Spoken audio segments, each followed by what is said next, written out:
This is a film about a town called Martinsville. We didn't shoot it there for a lot of reasons.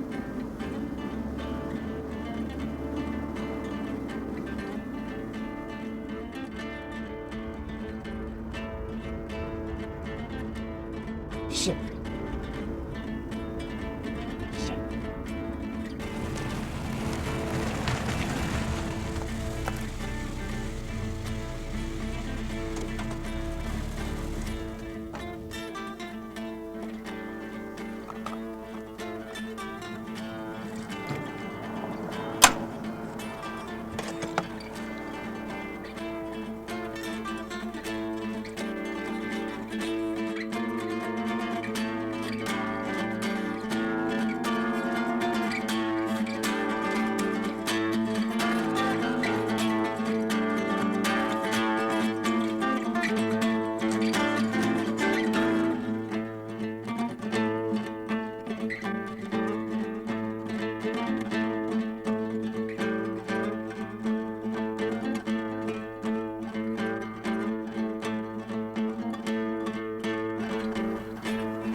I buy gas at home, drive to and from work, then relax. I have passed through Martinsville 100 times.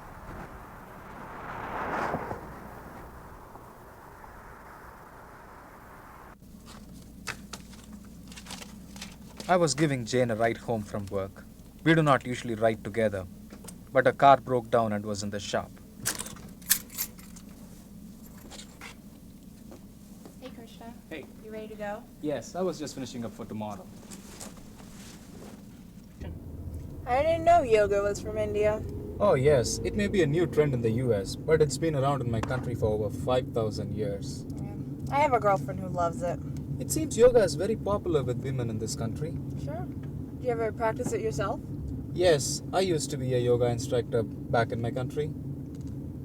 You ever heard of something called power yoga? Actually, what you call power yoga is based on the more traditional Ashtanga. The ride was going pleasantly until we approached Martinsville. Hey, don't slow down here.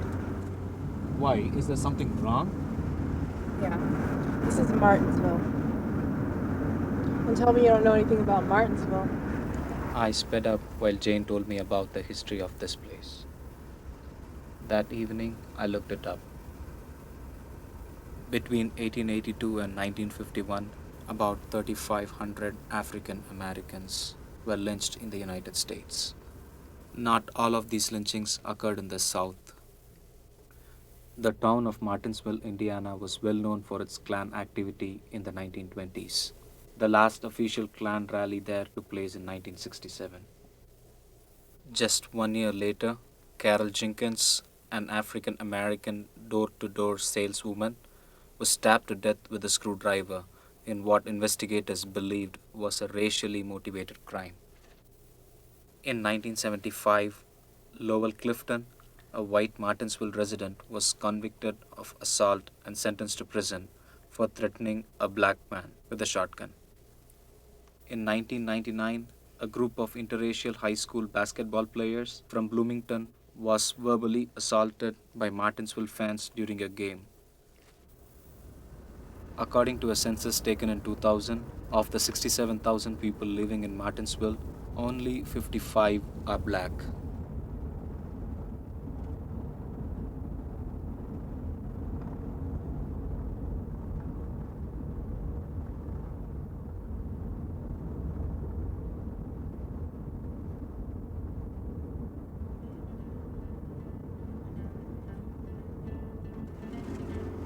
After hearing Jane's story, the daily trek through Martinsville seemed quite dangerous.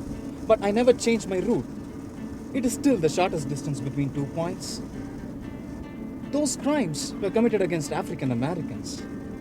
I am an Indian from Calcutta. Should I be afraid?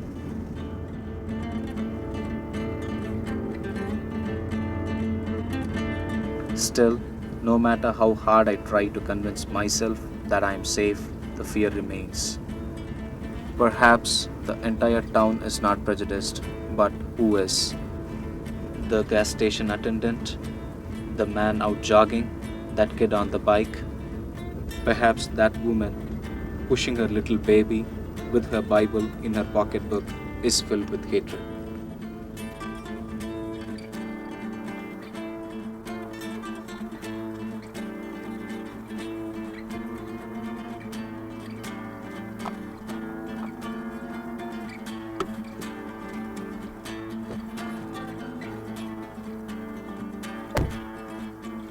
Today, I ran out of gas in Martinsville.